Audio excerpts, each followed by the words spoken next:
నమస్తే. వైష్ణవి హత్య ఆ ఉదంతం ఇప్పటికీ చల్లారలేదు. ఈ హరిబాబు జగిత్యాల జిల్లాకు సంబంధించిన సబ్ జైల్లో రిమాండ్ ఖైదుగా ఉన్నాడు. అయితే ఈరోజు న్యూస్ ఏంటంటే యూట్యూబర్ వైష్ణవిని హత్య చేసినటువంటి భర్త హరిబాబుకు గుండెపోటు వచ్చిందంట. వస్తుంది మరి, ఎందుకంటే ఆయన చేసిన నేరం అట్లాంటిది. పశ్చాత్తాపడ్డాడో మరి ఏమైందో తెలియదు, కానీ గుండెపోటు రావడంతో తీవ్ర అస్వస్థతకు గురై వాంతులు రావడంతో జగిత్యాలకు సంబంధించిన ఒక హాస్పిటల్లో చికిత్స పొందుతున్నాడట. ఏంది పరిస్థితి? సీరియసే ఉంది, కండిషన్ బాగలేదు, సీరియస్ ఉంది. ఇప్పుడు ఐసీయూలో చికిత్స పొందుతున్నాడట. అయితే ఇదే అంశం గురించి మాట్లాడదాం, మనం డిస్కస్ చేద్దాము. ఎందుకంటే సామాజిక అంశాలపై చాలా అవగాహన ఉండి చాలా అద్భుతంగా మాట్లాడే సంధ్యారెడ్డి గారు మన స్టూడియోలో ఉన్నారు. మదర్ ఫౌండేషన్ పెట్టి ఎంతోమంది ఆడబిడ్డలకు ఉపాధినిస్తూ ఈ ప్రేమ వివాహాలపై, అసలు సమాజంలో జరుగుతున్న ఆడవాళ్ళపై అత్యాచారాలు కానీ హింసలు కానీ వాటిపై అద్భుతంగా మాట్లాడుతుంది. ఓ రకంగా సమాజంలో ఏ అంశం గురించి అయినా మాట్లాడుతుంది. అసలు ఈ అంశం గురించి మాట్లాడిద్దాం, డిస్కస్ చేద్దాం. మీరు మీ దృష్టికి వచ్చింటే మీరు కూడా చాలా మాట్లాడినట్లు కనిపించింది చాలా ఛానల్లో కూడా. మా ఛానల్కి ఇప్పుడు వచ్చారు. ఇప్పుడు ఈయన హరిబాబు, ఈయన బుద్ధిమంతుడు ఉన్నాడు కదా, ఆయన గుండెపోటు హరిబాబు అనకు అంతకుడు అని అంతకుడే అనాలి. మరి ఇంకా వానికి హరిబాబు ఎందుకు వాని చక్కదనం? అవునా, నేను అడుగుతున్నా. వాడు సస్య సావని, దరిద్రం పోతుంది, భూమికి భారం తప్పుతుంది. అమ్మాయిని, అంత చక్కటి అమ్మాయిని చంపే హక్కు వాడికి ఎవరిచ్చిరు? అసలు వాడిని ఎన్కౌంటర్ చేయాలంటే మళ్ళీ హాస్పిటల్ ఎందుకు వేసిరని? అంటే చట్టాలు అట్లా ఏం చట్టం ఉంటది? అంటే అమ్మాయిని చంపమనేది చట్టం? అది ఏం చట్టము? అంటే ఒక తల్లికి ఎంత ఇవాళ కడుపుకోత ఎవరిచ్చారు హక్కు? ఒక అమ్మాయిని చంపే హక్కు ఎవరిచ్చాడు అనేది నేను ఇలా ప్రశ్నిస్తున్నా. ఇవాళ వైష్ణవి లాంటి వాళ్ళు పాపము వాళ్ళు ఆడుకునే వయసులో, పాడుకునే వయసులో 18 ఏళ్ళు నిండని అమ్మాయి ఇవాళ ఇంత చక్కగా, ఇవాళ నిజంగా కూడా నాకు అమ్మాయిని చూస్తుంటే బాధ వేస్తుంది. ఇలా వాళ్ళ ఇంతమంది ఎంత ప్రేమగా పెంచుకోరు. ఈ దరిద్రన్న ముండా కొడుకు ఎక్కడి నుంచి దాపరయ్యిండో, ఆ పిల్ల నెంబర్ సంపాదించి ఆ పిల్లని ఇష్టపడి ఆ అమ్మాయి ఏమైనా పోయిందా వానెంబడి? సిగ్గులేనోడా? మనకి ఏమైనా సిగ్గు శరం ఉందా? ఎక్కడో ఉన్న పిల్లను మృత్యుని రూపంలో ఈ ముండ కొడుకు పోయిండు. పోయేసి ప్రేమిస్తున్నా అని చెప్పి ఆ అమ్మాయి నుంచి పెళ్లి చేయకపోతే నేను చచ్చిపోతా అని చెప్పి బెదిరించిండు. అసలు ఆ రోజు బెదిరించిన రోజే వీళ్ళు ఆలోచించాలి. కానీ వీళ్ళేమనుకోరు, అమ్మ మా పిల్ల కోసం వాడు చచ్చిపోతుండు అనుకుంటే మందు తాగని సావని అప్పుడే చచ్చాల్సింది. ఇలా ఉండే ఆ అమ్మాయిని చంపినాడు కదా. ఒక గర్భిణీ స్త్రీని ఎట్లా చంపుతాడు? వాడు అసలు మనుషులకు పుట్టిండా గాడిదలకు పుట్టిండా? వాడు మనిషివాడైతే వాడిని చంపుతాడతామి. అరే నీకు ఇష్టం లేకపోతే వదిలేరా డబ్బై, వాళ్ళ బతుకమ్మ బతుకుతుంది. 18 ఏళ్ళు కూడా పర్లేదు అమ్మాయికి. ఇప్పుడు నువ్వు తమ్ముడు ఎవరైనా గాని అసలు చంపే రైట్ ఎవడిచ్చిండు? వాడిని ఎన్కౌంటర్ చేయక ఇంకా వానికి సీరియస్ ఉంది ఏముంది? నిశ్చితుడు వాడు ముండకొడు గుండా హార్ట్ అటాక్ వస్తే రావాలి. వాడు పశ్చాత్తాపడి దేనికి పొందా పశ్చాత్తాపడ్డాడు. వాడెంత కళాకారుడు తెలుసా? వాడు చేసిన ఒకటదా? వాడు ఎట్లా ఉన్నాడో చింపాంజీ ముండా కొడుకు. ఆ పిల్ల రామసక్కని సిల్కలాగా రెచ్చగొట్టడం వల్లనే చంపిండు. అదే ఇవన్నీ ఒక్కటినానా? ఏది అయినా కూడా వాళ్ళమ్మంత నిష్ఠ దరిద్రాలు ఇంకొకటి లేదు. ఎందుకంటే నేను ఆడపిల్లను, అసలు ఆడదాన్ని అంటాం కానీ ఆడదానికి ఆడదాని శత్రువుని నిరూపించినావు తల్లి. నీకెంత సిగ్గులేదు, శరం లేదు. నీ కొడుకును అద్దులో పెట్టుకోలేక ఇట్లా దున్నపోతలుగా కానీ రోడ్డు మీద వేసిన వాడిని వేసేసి వాళ్ళ ఇంటికి పంపించి వాళ్ళ ఉప్పు కారం తిని ఆ పిల్లని చంపి వాళ్ళ అమ్మ సంబంధం తెచ్చి వాళ్ళ బొంద తెచ్చింది. ఎవడైతే 25 లక్షల ఏం కట్నం అమ్మా? నువ్వు ఎన్ని తీసుకొచ్చి ఇచ్చినావు? నువ్వేం ఉద్ధరించినావని నీ కొడుకుకు చెప్పుకోవాలి. నువ్వు నీ కొడుకుని చక్కగా పెంచుకోవాలి. నీ కొడుకు పోతున్నప్పుడు, నీ కొడుకు ప్రేమించినప్పుడు, నీ కొడుకు మందిదైనప్పుడు తెలియదా నీకు? ఆ రోజు నీ కొడుకు నదిలో పెట్టుకోవద్దా? నీకు ఎవరు చెప్పాడు ఆ అమ్మాయి జోలికి, ఆ అమ్మాయి దగ్గరికి వెళ్ళమని? వాళ్ళ బతుకాలు బతుకుతున్నారు. నువ్వు ఎందుకు వచ్చావు? నీలాంటి అత్తల వల్లనే కుటుంబాలు నాశనం అవుతున్నాయి. మీలాంటి వల్లనే విడాకులు తీసుకుంటున్నారు. విడాకులు తీసుకుంటే సమాజం చంపుతుంది, ఇంట్లో ఉంటే మొగడు చంపుతాడు. ఎట్లా బతకమంటావు ఆడదాన్ని? సిగ్గు శరాలు ఉండాలి. ఆ అత్తనే మెయిన్ కారణం, మర్దులే మెయిన్ కారణం. అత్త మామనే కారణాలు ఉంటారు. మామ పాత్ర కన్నా అత్త పాత్ర పెద్దది. సిగ్గుండాలి కొంచెమన్నా. అరే రోజులు మారుతున్నాయి, ఏం వరకట్నా? ఎందుకన్నావే? మంది సొమ్ము కోసం కొన్నావు నీ కడుకుని? అంటే వాడు గొర్రెనా మేకనా అమ్మ నీకే? సిగ్గుండాలి. వాళ్ళు తెచ్చిన కట్నంతోనా? ఎవడు మంది కోసం కన్నావా నేను కొడుకుని? సిగ్గుశరం లేదు ఆడదానివై ఉండి దొంగ మొహందానా? ఇప్పుడు ఈ వైష్ణవేల తల్లిదండ్రులు కూడా మేము పోయినాము. వాళ్ళు ఏమంటారు అంటే వాడే వచ్చిండు, వాడే అవునా? ఇప్పుడు వాళ్ళు వచ్చిండ్రు, చేసుకుండ్రు, సరే అయిపోయింది అయిపోయింది. నా క్వశ్చన్ వాడే వచ్చిండు, వాడే ఎంట పడ్డాడు, నేను చస్తావే లేకపోతే అన్నాడు. సరే లేదు ఇక వాడు మనవడే కదా, వేరే కులపోడేం కాదు, మావాడే కదా అని ఏదో చేసినాం. సరే ఇప్పటికి కూడా వాడికి వాళ్ళ అమ్మ టార్చర్ పెడితే, వాళ్ళ అన్నోళ్ళు టార్చర్ పెడితే, వానికి ఇష్టం లేకపోతే వదిలేసిపోయింటే మేము సాదుకుంటుంటాం కదా అంటున్నారు వాళ్ళు. వాళ్ళు కాదు, ఎవరైనా అదే చెప్తారు నాన్న. వదిలేసిపోతే నష్టం ఏమి జరగదు, వాళ్ళ బతుకులు వాళ్ళు బతుకుతారు. నేను అనేది ఏంటంటే చంపే రైట్ ఏడిచ్చిండు, వాడు ఇంత ఈజీగా చావద్దు తమ్మి. వాడు నరకం అనుభవించాలి, వాని కుటుంబాన్ని వెలవేయాలి సమాజంలో.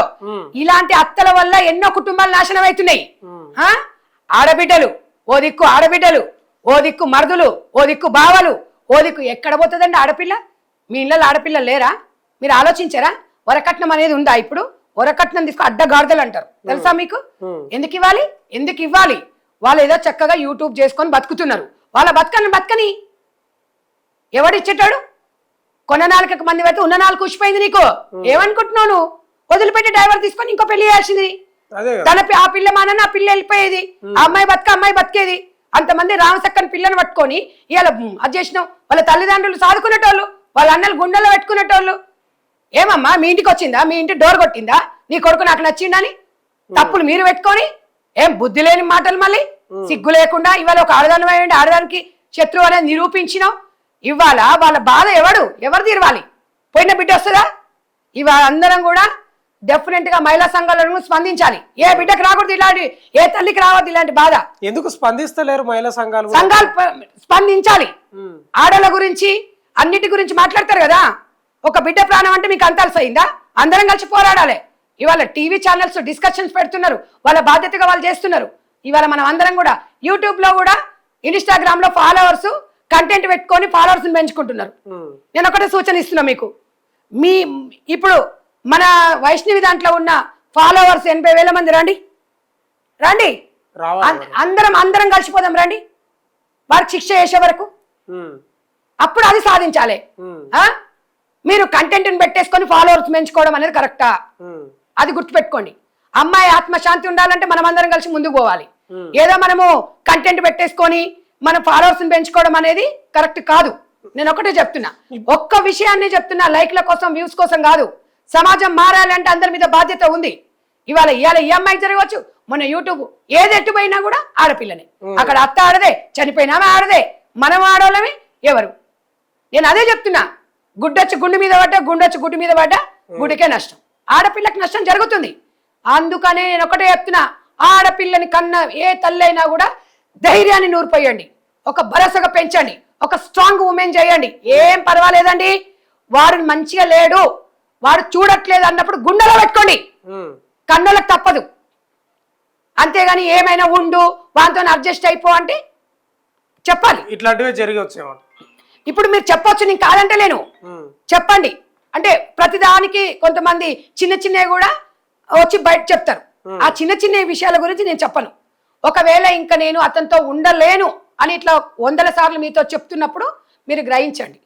దయచేసి ఆడపిల్ల మనోభావాన్ని అర్థం చేసుకోండి. ఈ ప్రపంచంలో తల్లిదండ్రులు అర్థం చేసుకోకపోతే ఇంకెవరు చేసుకుంటారు? నేను అనేది ఏంటి అంటే, ఎక్కడ పోయినా కూడా ఒక ఒంటరి స్త్రీ బతకలేకపోతుంది. అసలు ఓ దిక్కు పిల్లలు, ఓ దిక్కు బాధ, భర్త వదిలిపెట్టిండు, సమాజం ఒంటరి మహిళను రకరకాలుగా మాట్లాడుతున్నాం. వాళ్ళతో మాట్లాడిన బాధనే, ఈయనతో మాట్లాడిన బాధనే, ఫోన్లు మాట్లాడిన బాధనే, ఫోన్లు ఉన్న బాధనే, బయటికి పోయినా బాధనే, వచ్చినా బాధనే, పడుకున్న బాధనే, మంచిగా తయారైన బాధనే. ఇన్ని బాధలు ఒక ఆడదాన్ని పెట్టుకొని ఇంత అదిగా ఉన్నప్పుడు నిజంగా కూడా ఇవాళ సమాజం ఎటుపోతుంది అనేది ప్రతి ఒక్కరు మనం ఆలోచించాలి అనేది ఒక అనుభవంతో చెప్తున్నా. నేను 23 సంవత్సరాలు మదర్ ఫౌండేషన్ ద్వారా ఎంతో మంది ఒంటరి మహిళలను వాళ్ళ మైండ్ సెట్ ఏముంది, వాళ్ళ బాధలు నేను పాల్పంచుకున్నా, వాళ్ళ అనుభవంలో నేను నేర్చుకున్నది, వాళ్ళు చెప్పిన మాటలు నా అనుభవం, అది మీరు గుర్తుపెట్టుకోండి. దయచేసి ఒక్కటే సూచన ఇస్తున్నా, తొలి వెలుగు ద్వారా భార్య భర్తల మధ్యలో మూడోగా మనిషి, అది ఆర్ది కానీ మోగోడు కానీ దూరిండా అంటే ఆ జీవితం పడాష్. దయచేసి ఇవాళ హరిబాబు వైష్ణవ మధ్యలో వాళ్ళ అమ్మనే పెద్ద సూత్రధారి, వాళ్ళమ్మ చెప్పకపోతే చక్కగా ఉండేవారు. వాళ్ళ అమ్మ కూడా ఉరిశిక్ష పడాలి 100%. ఇలాంటి దాంట్లో తీసి పడేయాలి. నేను చెప్పేది ఏంటంటే, చీడ పురుగులు ఇంత దుర్మార్గమా అండి? ఉమ్, ఎవరిచ్చారండి మీకు? వాళ్ళ అన్నల బాధ చూస్తే చూడండి, చక్కగా పెంచుకుంటారు వాళ్ళు. అయితే ఇంకోటి సంధ్యారెడ్డి గారు, వీళ్ళ అక్క చెల్లెలు ఉంటారు కదా, వైష్ణవి వాళ్ళ అమ్మ వాళ్ళ అక్క చెల్లెలు అంట 13 మంది అన్నలకు అవును, ఒకటే చెల్లెలంట. ఇంకోటి మీరు గమనించాలి, వీడు హరిబాబు అనేటోడు వాడు ఎక్కడనో తీసుకుపోయి చంపలే, ఎక్కడో పిక్నిక్ లేకపోతే ఏదో అంటున్నా గుడికి. నాన్న. వాడు ఇంట్లో వాళ్ళ అత్తమామని పెట్టుకొని నేను అనేది ఏంది, వాడు మామూలు సైకో. నాకు ఇక బూతులు వస్తున్నాయి. అవును, చాలా సైకో వాడి సమాజానికి వాడు చెడు. ఇప్పుడు ఏమైతే తెలుసా, వాడు బయటకు వచ్చిండంటే ఎంత మంది అమ్మాయిలు బలి కావాల్సి వస్తుంది. వాడు రాకూడదు బయటికి. మన మన మన దేశంలో ఉన్న చట్టాలు ఏమున్నాయి? ఓ మనం చచ్చిపోయినాక క్యాండిల్ పడతాం, ర్యాలీలు చేస్తాం, ఇది కాదు. చట్టాలలో మార్పులు తెద్దాం రండి. మార్పు రావాలి కదా. మార్పు రావాలంటే అందరూ రావాలి. ఓకే, మనం మెసేజ్లు పెట్టడం కాదు, ప్రజలలోకి రావాలి. మనమే సాధించుకోవాలి. రాజ్యాంగం రాసింది మనమే. మనం అంటే అంబేద్కర్ గారు రాసిండ్రు అక్కడ ఉన్న స్థితిగతులను బట్టి. ఇప్పుడు అమ్మాయిల మీద ఇంత వివక్షత చూపించుకుంటూ ఇంత అత్యాచారాలు జరుగుతున్నప్పుడు చట్టం సవరణ చేసుకుంటే తప్పేందని అడుగుతాను నేను. చేయాల్సిందే. ఏందండి ఇది? ఏంటి సౌదీ అరేబియాలో ఆడదాన్ని చూస్తే కాలు చెయ్యరగొడతారు. మొన్న అమెరికాలో ఎవరు చాటింగ్ చేస్తుంటే మన ఇండియాకి సంబంధించిన వ్యక్తి ఆయన మన తెలంగాణ చాలా కఠినంగా ఉంటాయండి అక్కడ. అరెస్ట్ చేసేసారు ఆయన. చేస్తారు. ఇప్పుడు వీడిని దున్నపోతులాగా వాడిని మంచిగా వాడి జేబులో చేయబెట్టుకొని దున్నపోతులాగా పోయి వాడు మళ్ళీ మంచిగా వాడికి రాచ మర్యాదలు చేస్తున్నారు. ఎందుకు? సావని సస్తే ఏమైతుంది అంటే ఇప్పుడు జైల్లో చనిపోయాడు అనుకో, మళ్ళీ వాళ్ళ ఏమండి జైల్లో కర్ణుని సాగు 1,00,000 కారణాలు. సస్తే ఏమైతుంది? అంటే ఇప్పుడు ఈ అమ్మాయి చచ్చిపోతే ఏం కదా? ఈ అమ్మాయి చచ్చిపోతే ఏం కదా? అసలు ఇద్దరు ప్రాణాలు తీసిండు వాడు. ముగ్గురు ఈమెతోటి. ఎంత ఘోరం అండి. ఫస్ట్ ఆపరేషన్ చేసిండు, ఇప్పుడు రెండోసారి. వాడు ఎంత దుర్మార్గుడు అండి. అసలు ఎంత ఘోరం అనేది చెప్పుకోవడానికి ఇవాళ చాలా మంది పిల్లలు. నేను ఒక్క విషయం చెప్తున్నా. ఒకటి, మీరు ఈ ప్రేమ వివాహాల గురించి ఏం చెప్తారు మీరు? ఎందుకంటే సామాజికంగా చాలా తిరుగుతారు, సమాజంలో అంటే ఆడపిల్లలకు నేను ఒకటైతే చెప్తున్నా, ప్రేమించడం తప్పు కాదు, కానీ ప్రేమించడంలో ఉన్న తొందర ఒప్పించి మెప్పించి తల్లిదండ్రుల సమక్షంలో చేసుకోండి. వీళ్ళు కూడా అట్లే చేసుకున్నారు ఇప్పుడు. అంటే నేను అందుకే చెప్తున్నా, ప్రేమ వివాహాలనే జరుగుతాయి అక్క అంటే పెద్దలు కుదిర్చిన దాంట్లో కూడా జరుగుతున్నాయి. కాకపోతే కనీసం అవగాహన ఉన్న ఒక 18-20 సంవత్సరాలు మీరు ఒక అవగాహనతో నుండి మీరు నిర్ణయించుకున్న భాగస్వామి నన్ను సాధగలుగుతాడు, రేపు ఇలాంటి ప్రాబ్లమ్స్ రావు. ఆకర్షణ వేరు, పెళ్లి వేరు. మీరు ఇంకోటి ఏం చేస్తున్నారంటే ప్రేమ వివాహాలు అనగానే తాళి అంటే మీకు అంత ఈజీ ఏం లేదు, బయట పోతూ లేదా గుళ్ళలో కట్టేసుకుంటారు. అది కాదమ్మా. ఒక్కటి, కుటుంబం విలువలతో నేర్పించాలి తల్లిదండ్రులు. ఆ తల్లిదండ్రులు ఉగ్గుపాలతోనే పిల్లలకి, ఆడపిల్లలకి మగపిల్లలకి. ఇక్కడ ఆడ మగ వివక్షత చూపిస్తున్నారు కాబట్టి ఇట్లాంటి పరిస్థితులు వస్తున్నాయి. నేను అనేది ఏంటంటే, ప్రేమిస్తున్నారు, అసలు ప్రేమించినోడు పక్కనుంటే 20 ఏళ్ళు 18 ఏళ్ళు పెంచిన తల్లిదండ్రులు శత్రువులు అయిపోతున్నారు. మీరు కరెక్టేనా? మీరు ఒకసారి ఆలోచించండి. మీకు మించిన సంతోషం తల్లిదండ్రులకు ఏమి ఉండదండి. మీరు అర్థం చేసుకోండి అమ్మ. చదివి స్వేచ్ఛ లేకపోతే స్వేచ్ఛ లేదంటారు. స్వేచ్ఛ ఇస్తేనేమో ఇగో ఇలాంటివి చేస్తుంటారు. తర్వాత బాధపడి ఏడుకొస్తారు, మళ్ళీ తల్లిదండ్రుల దగ్గరికి వస్తారు. ఎంత గుండెకోత. మేము అనేది ఏంటంటే, ప్రేమించండి, ఒక అవగాహన ఉన్న వ్యక్తిని ప్రేమించండి, మీరు ఆలోచించండి, ఎలాంటి వ్యక్తి అనేది మీరు గమనించాలి. అందులో మీరు స్ట్రాంగ్ ఉండాలి. ప్రేమ వివాహాలలో జరుగుతున్నాయా అంటే కాదు, రెండు ప్రేమ విషయంలో జరుగుతున్నాయి, పెద్దల గురించి దాంట్లో జరుగుతున్నాయి. ఏది ఏమైనప్పటికీ అమ్మాయిలు స్ట్రాంగ్ గా ఉండాలి. అమ్మాయి మీ కాళ్ళ మీద మీరు నిలబడాలి. ఒకవేళ వాడు మనం వదిలిపెట్టిన పరిస్థితి ఉంటే మన కాళ్ళ మీద మనం బతకగలుగుతాం, వాడి మీద డిపెండ్ కాకుండా అనేది నేను అమ్మాయిలకు ప్రశ్నించి నేను చెప్తాను. చదువుకోకపోతే ఏదో ఒక ఉద్యోగం చేసుకుంటూ ఎన్నో స్కిల్ డెవలప్మెంట్ ఉన్నాయి. మీ కాళ్ళ మీద మీరు నిలబడండి. నేను బతకగలుగుతాను అని ఒక ఉమెన్కి, ఒక మహిళకి స్ట్రాంగ్గా ఉండాలి. ఉన్నాను అనుకున్నప్పుడు ఇలాంటివన్నీ కూడా జరగడానికి ఆస్కారం ఉండదు. మనం అనేది ఏంటంటే ప్రతిదీ భర్త మీద ఆధారపడుకుంటూ మనం చిన్నవి. మీరు ఇంకొక విషయం కూడా, ఈ మన అంటే పెళ్లి కానప్పుడు, పెళ్ళైన తర్వాత కూడా తమ్ముడు, పెళ్లి కానప్పుడు కొంచెం స్వేచ్ఛ ఉంటుంది. గర్ల్ ఫ్రెండ్కి బాయ్ ఫ్రెండ్కు అన్న టైంకి వస్తుంటాడు, అది అవుతుంటాడు. ఈ అమ్మాయిలు ఏం చేస్తారు, పెళ్ళి అయిపోయిన తర్వాత అంతకుముందు అలా ఉండే ఇప్పుడు లేడు. అంటే పెళ్ళికి ప్రేమకు చాలా తేడా ఉంటుంది.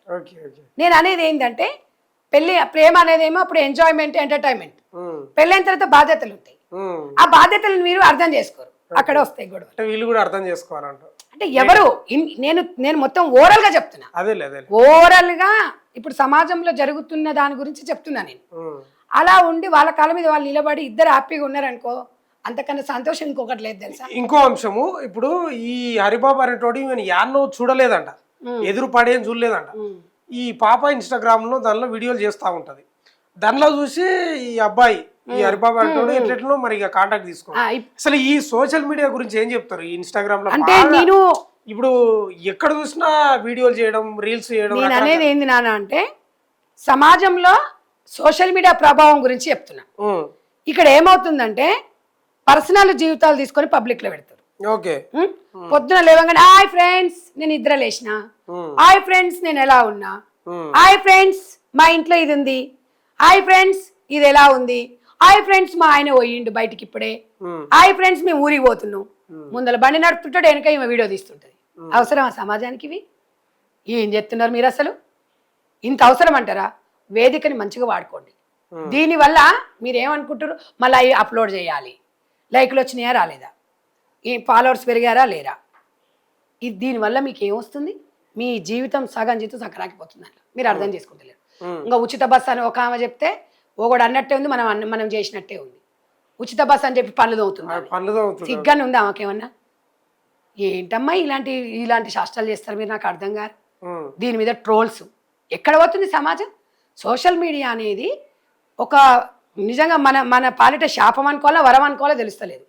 కొన్ని విషయాలలో చాలా చక్కగా మనం ముందు అడిగేయడానికి ఉంది, కానీ దళిద్రాలు మొత్తము ఒక్కొక్క ఆమె అయితే లైవ్లో తీసుకొచ్చి పెడుతుంది నైట్, ఏందో అర్థం కాదు. నేను అనేది ఏంటంటే కొన్ని గోప్యంగా ఉంచుకుంటే బాగుంటుంది అనేది నా అభిప్రాయం. నేను జడ్జిమెంట్ ఇస్తలేనండి, అది కూడా మీ ఇష్టం. కానీ కొన్ని మంచి ఉంటుంది, కొన్ని చెడు ఉంటుంది. అన్నీ కూడా మనము ఇద్దరి మధ్యలో ఉన్న సంభాషణ కానివ్వండి, కొన్ని గుట్టుగా ఉండేటివి కూడా బయటికి చెప్పుకుంటే పలసనే అవుతాం, అంతే తప్ప ఏం లేదు. ఇప్పుడు ఇవాళ మనం అనేది ఏంటంటే కొన్ని చెప్పుకునేటువంటి కొన్ని చెప్పుకొని ఉండదు, చెప్పుకోవద్దు. భార్యాభర్తల సంబంధం ఏంటి, పొద్దుంతా అది గొడవ పెట్టుకుని ఏదైనా రాత్రి అయ్యే వరకు అవి సర్దుమణికి పోవాలనేది ఒక సూచన. కానీ మనము ఈ సోషల్ మీడియా ప్రభావం వల్ల చెప్పులు లేకపోయినా బయటికి వెళ్ళిపోతారు అర్జెంటుగా, సెల్ ఫోన్ లేకుంటే మాత్రం మూడతలేరు. ఒక్కొక్కరు 2 ఫోన్లు 3 ఫోన్లు. రాత్రి బెడ్రూమ్లో పోయినామంటే కథం, ఫోన్లే, కూర్చున్న ఫోన్లే, నిలవన్న ఫోన్లే. తగ్గియడం కాదు, ఎక్కడున్న దరిద్రం మొత్తం సోషల్ మీడియాలో పెడుతుంటే చిన్న పిల్లలు ఖరాబ్ అవుతారు. ఎంత ఇట్లాంటి వాళ్ళు కూడా తయారైండ్రు. అదే హరిబాబు లాంటి దళితుడు ఉన్నాడుగా, ఇప్పుడు ఐసీయూలో ఉన్నాడు, చికిత్స సావని దరిద్రం ఓ శుభవార్త చెప్పినట్టు అవుతావు. ఐసీలో ఉన్నాడు కాదు వాడిని అసలు డిపార్ట్మెంట్ లేకపోతే వాడిని మొక్కలు చేద్దరాని ఇలాంటి ఎదవాళ్ళు ఆ ప్లేస్ లో ఎవ్వరు ఉన్నా ఆగరు. అసలు నిజంగా చెప్తున్నా కదా, ఆగరు కాదు, అసలు ఆవేశం వస్తుంది. ఇలాంటి విషయాలల్లో మనం సామాజిక బాధ్యతతోని ప్రతి ఒక్కరం కూడా ఉండాలి. ఒక్కటే చెప్తున్నామమ్మా, మన జీవితాలు మనం తల్లిదండ్రులు కూడా ఒకటే, మన పిల్లల విషయంలో మనమే బాధ్యత అండి. ఇందులో బాధపడేది మనమే, సంతోషపడేది మనమే, ఏడ్చేది మనమే. మన పిల్లలు మన కోసమే. దయచేసి మీరు అర్థం చేసుకోండి. ఈ సోషల్ మీడియాని పిల్లలకి మీరు చేయికిచ్చిండ్రు అనుకోండి ఫోన్లు, చాలా డేంజర్లో పడుతున్నట్టు, జాగ్రత్త వహించాలి. కాబట్టి నాకు తెలిసిన 4 విషయాలు చెప్పిన ప్రతి విషయంలో ఇన్స్టాగ్రామ్ అకౌంట్ లేకపోతే మీకు లేదండి, వామ్మో లేదా, అదొక నేరం. ఎవరి పని వాళ్ళు చేసుకుంటే ఇవన్నీ ఉండవు. ప్రతిదీ మన విషయాలు ఎవరికి తెలియక్కర్లేదండి, తెలవాల్సిన తెలిస్తే చాలు. అవసరం అంటారా? కాబట్టి నేను అనేది ఏంటంటే మనం అందరం సమాజంలో అందరం బాధ్యతగా ముందుకోతే మనం ఏదైనా కూడా నివారించవచ్చు. ఇక మీరేందండి మాకేందంటే మేము ఎవరికి ఏం చెప్పామండి. వాళ్ళ బాధ్యతగా ఒక సోషల్ రెస్పాన్సిబిలిటీగా వాళ్ళు కూడా ఒక ఛానల్ ద్వారా డిస్కషన్ పెట్టడం వల్ల ఒక బాధ్యతతో పెడుతున్నారు. అదర్వైజ్ మీ ఇష్టం, దానికి ఎవరు జడ్జ్ చేయట్లేదు. రైట్, ఇది ఈ అంశానికి సంబంధించి అందరూ బాధ్యతగా ఉండాలి. ఇక ఈ మధ్యకాలంలో ప్రతి ఒక్కరికి యూట్యూబ్ ఛానల్ అని వాళ్ళ పర్సనల్ కూడా పెడతా ఉంటారు, మీరు చూస్తూ ఉంటారు. అలాంటి మంచివి కాదని సామాజిక కార్యకర్త సంధ్యారెడ్డి గారు చాలా అద్భుతంగా చెప్పారు. ఇక హరిబాబు అంటోడు ఐసీయూలో ఉంటేంత పోతేంత అనే స్థాయిలో కూడా సంధ్యారెడ్డి గారు విమర్శించిన పరిస్థితి, అది లోకమంతా అనుకుంటున్నదే, సంధ్యారెడ్డి కూడా అదే చెప్పింది. చూస్తూనే ఉండండి మన తొలి వెలుగు.